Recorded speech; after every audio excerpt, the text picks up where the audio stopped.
Boatworks today is sponsored by Total Boat and Alexial Yacht Coatings, as well as supported by the generosity from the beautiful folks over on Patreon.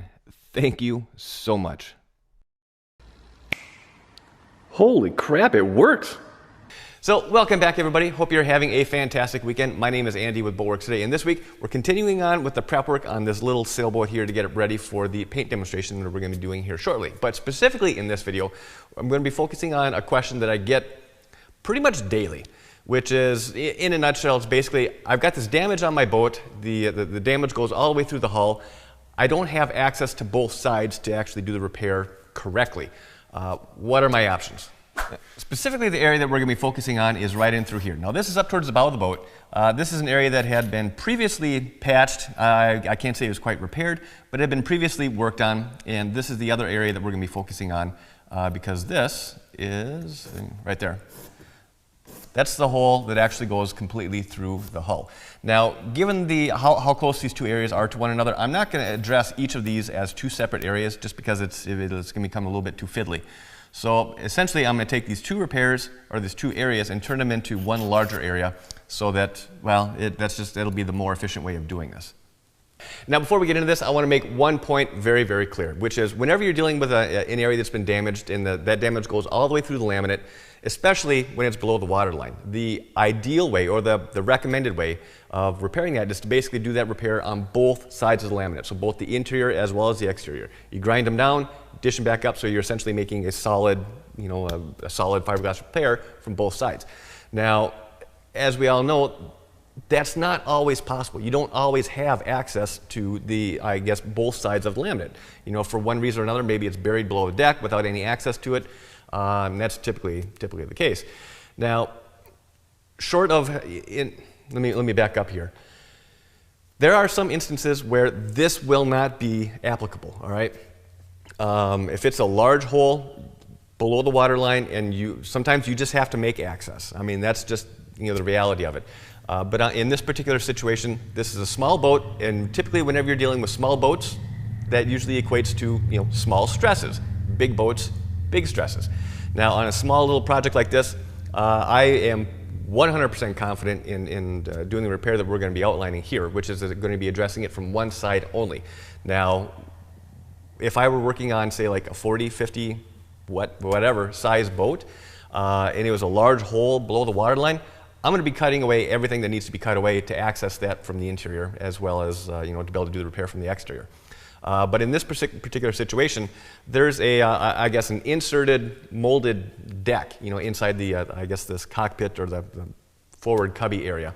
And so it's essentially two shells kind of somewhat sandwiched together, and in between there, I suspect it's filled with foam. So I just don't have access, from the interior short of doing a major demolition job. And on a small little repair like this, that just doesn't make sense. So with that said, let's get these areas opened up and see what we're actually dealing with.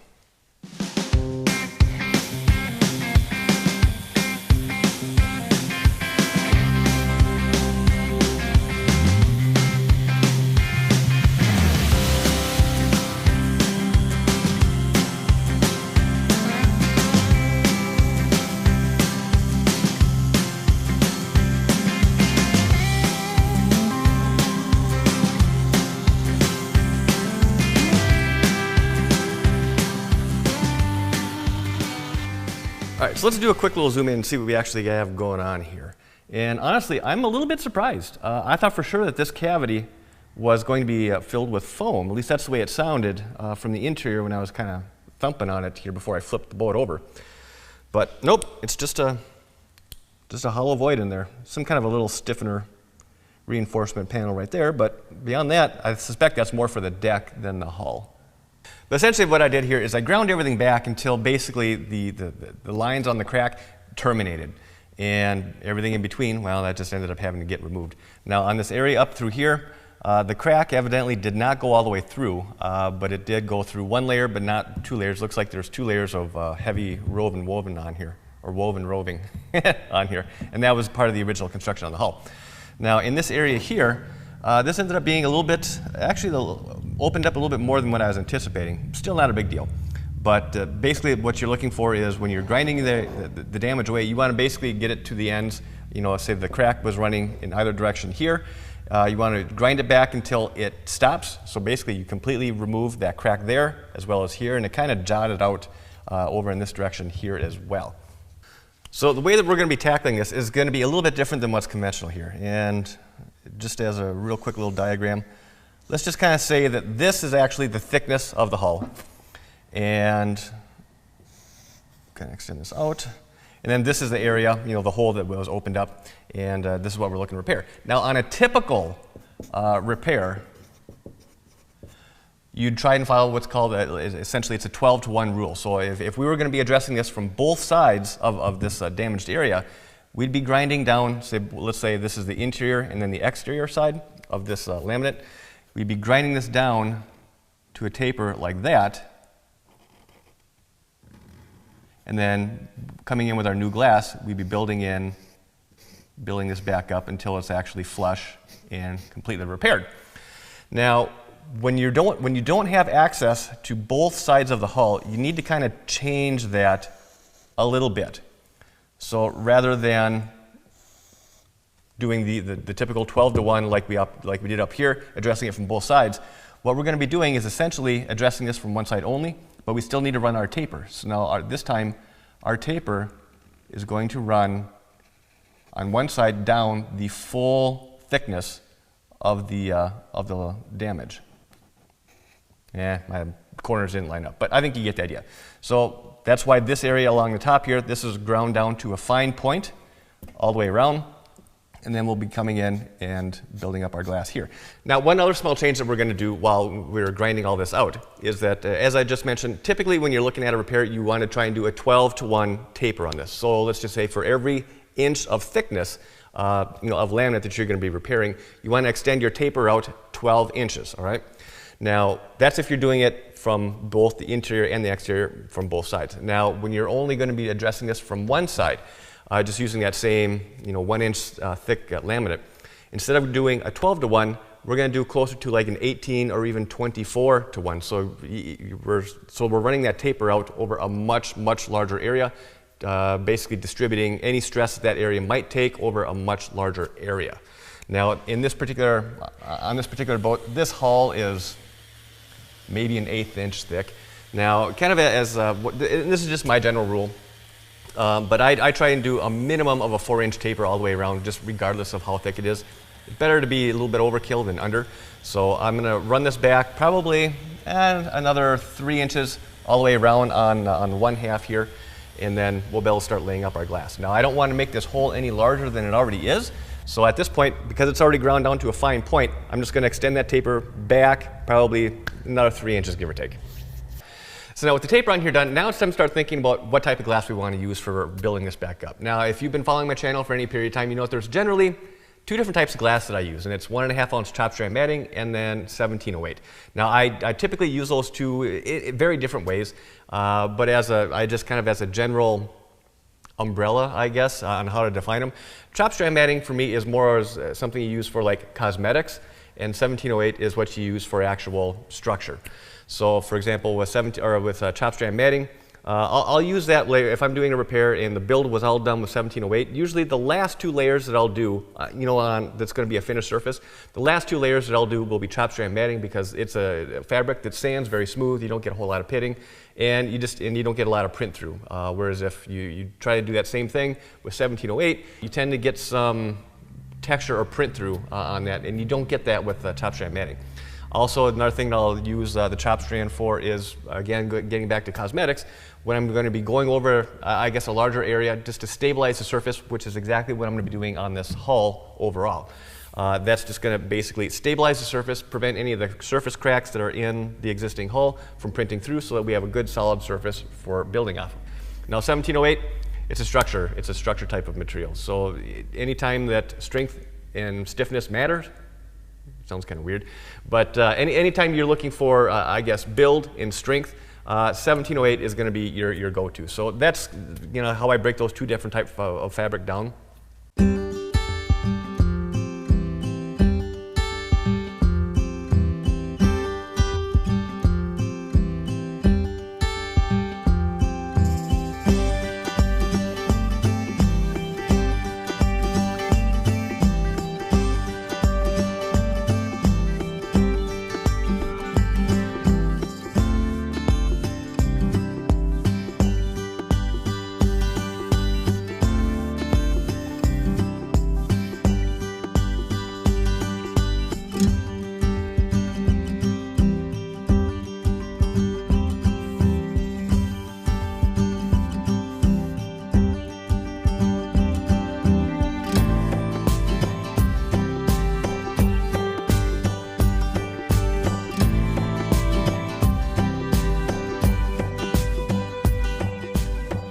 So the resin I'm going to be using to wet this out is going to be a laminating poly. Now, if I wanted to, could I use epoxy for this?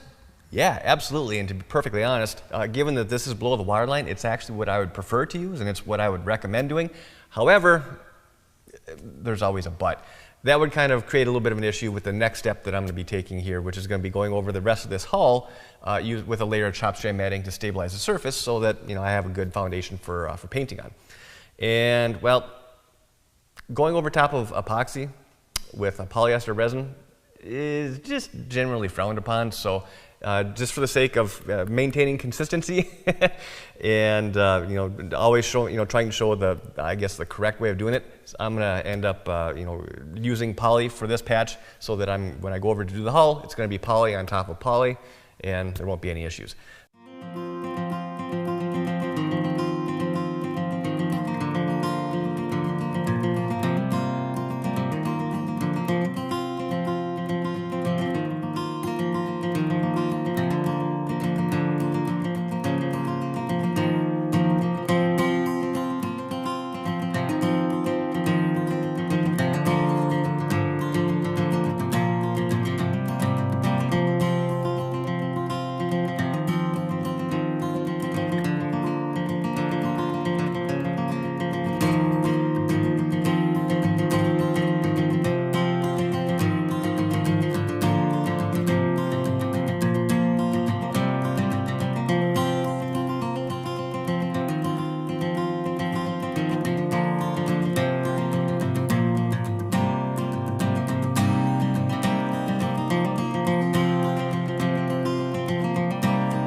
All right, now when I'm laying this in place, I'm gonna get these 3 layers up, and I'm just gonna focus on around the edges here just to get basically a good bond around the perimeter.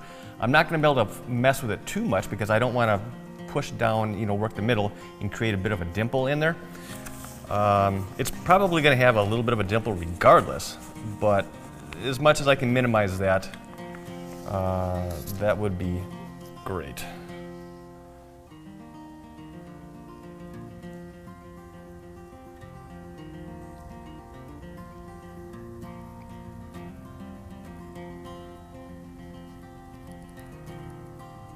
That looks beautiful. I got a little bit of air I want to work out. Do the old tappy tappy.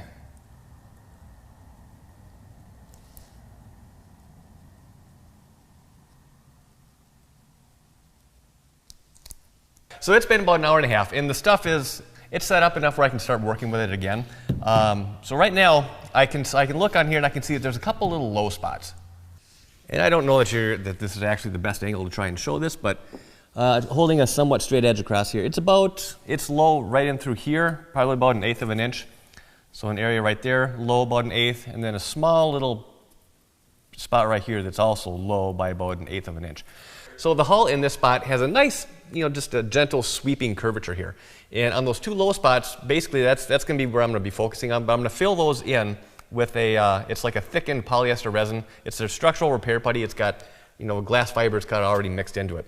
So I'm going to use that to kind of fill in those low spots, and by eye, just want to try and establish that nice, curvature the best that I can. Again, most likely it's not going to stand out to its perfect finished shape, but it should get pretty darn close.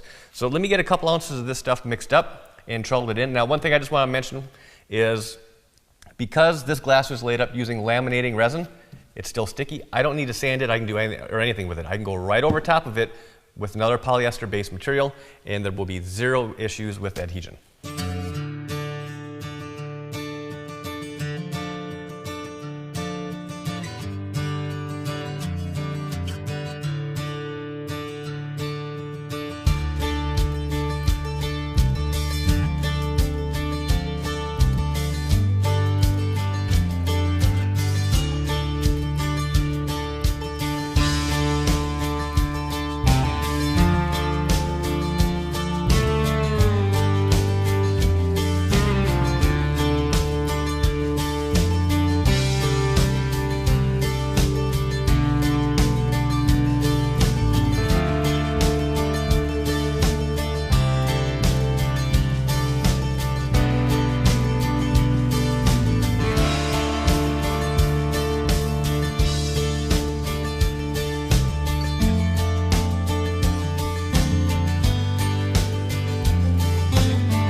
So, I mean, it might be a little bit off, but overall, I think the shape looks pretty close. So at this point, basically, we wait. I'm hoping that this is going to set up before I have to leave tonight, and it's already, what, 6 o'clock. So I'm going to give this one more hour to kind of set up, because I'm hoping that I'll still be able to come back, and I need to top coat this with something. That something could be PVA or polyvinyl alcohol. It could be gel coat with wax, which is probably what I'm going to end up using, or if I had like a wax additive that I could just mix in with the polyester resin, that would work as well. But I guess the main reason for it being there's no wax in this structural repair putty.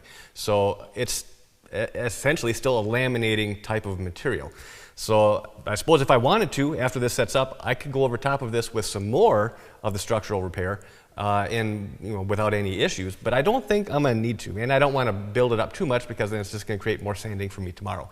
So I'm hoping, since I mixed this maybe a little bit hot, I'm hoping this is going to set up before I have to leave tonight, and then I'm going to go over top of this with some waxed gel coat.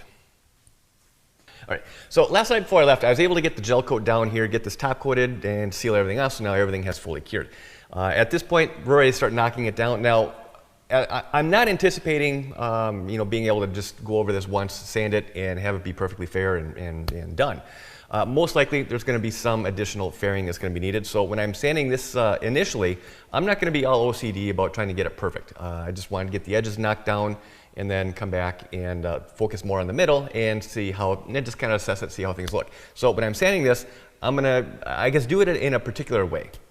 And by that, I mean, for right now, I'm just going to be taking my, the regular 6-inch DA, and I'm going to initially focus going around the perimeter. I want to get the edges kind of tapered off. Any of these little high bits of these gel coat or pieces of glass, I want to try and get the perimeter knocked down and kind of smooth into the surface. Then I'll come in and start focusing more on the middle.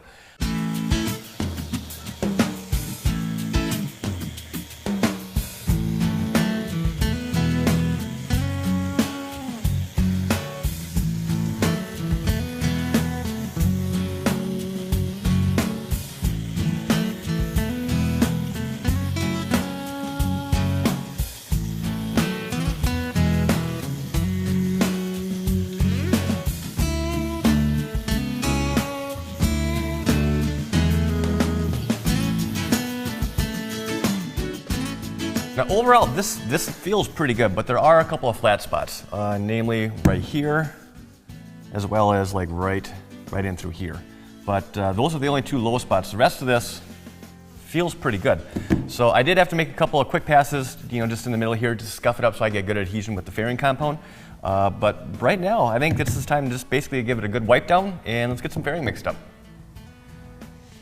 So now for the fairing compound, because I want to stay with polyester-based products, at least at this stage of the project, I'm going to be using the polyester fairing compound, and this gets catalyzed using the same hardener or whatever that you would use for like doing your regular polyester resin, which is the MEKP or methyl ethyl ketone with peroxide.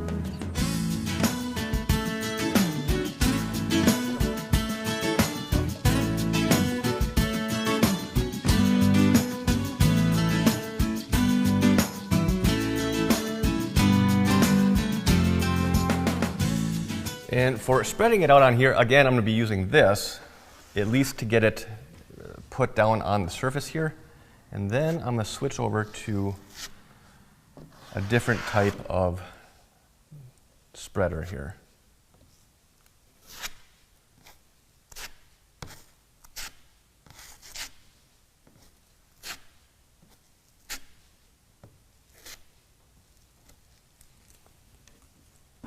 All right, now theoretically, I could probably just leave this as it is and I'd be able to sand the shape that I need to get out of it. But I am going to try this little tool right here. This is a little flexi sander. It's a little trowel thing, flexible, so it will be able to conform to any kind of contours that are on the hull here. And hopefully I can just do one pull and it'll give me essentially a perfect shape.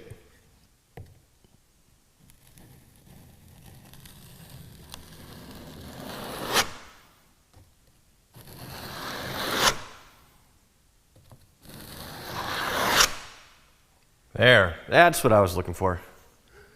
So at this point, we basically wait. Now we gotta wait for this material to set up. I believe The tech sheet or the data sheet on this says it'll set up within like a half an hour or so.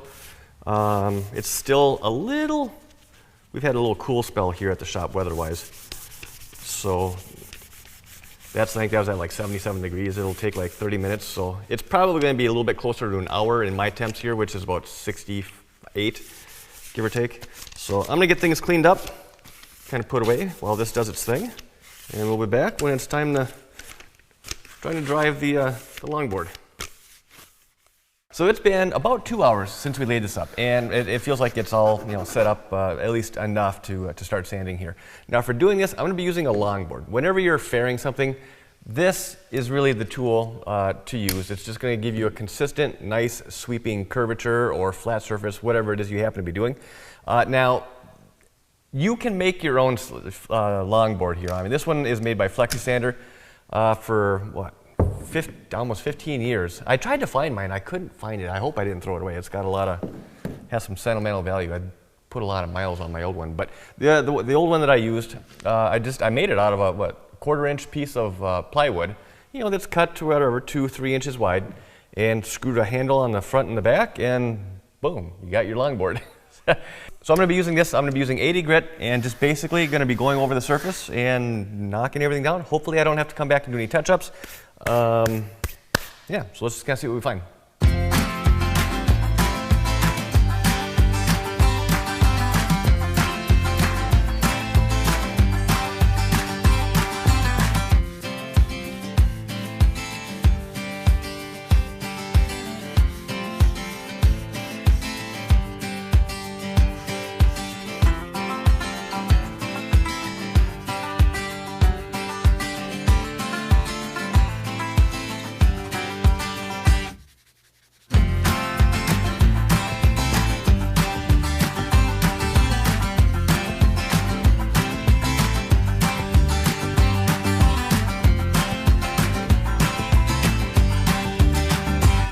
All right, so this turned out very, very well. Very happy with this. And this is exactly, well, what I like to see.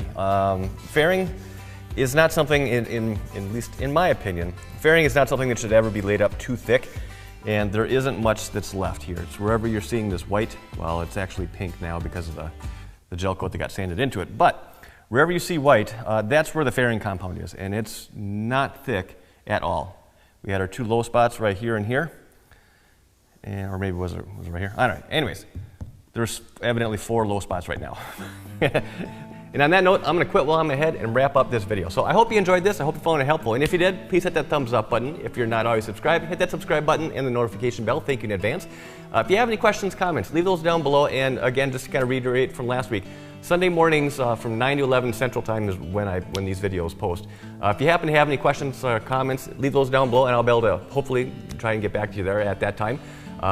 So yeah, I'm just going to wrap this up, let the weekend begin. So thank you for your time, thanks for watching, and I'll see you next week when we're going to be wrapping the hull on here and hopefully being able to get to the fairing. We shall see, that's a lot to get done. But anyways, have a great rest of the weekend, I'll see you then. This has been a Boatworks Today production.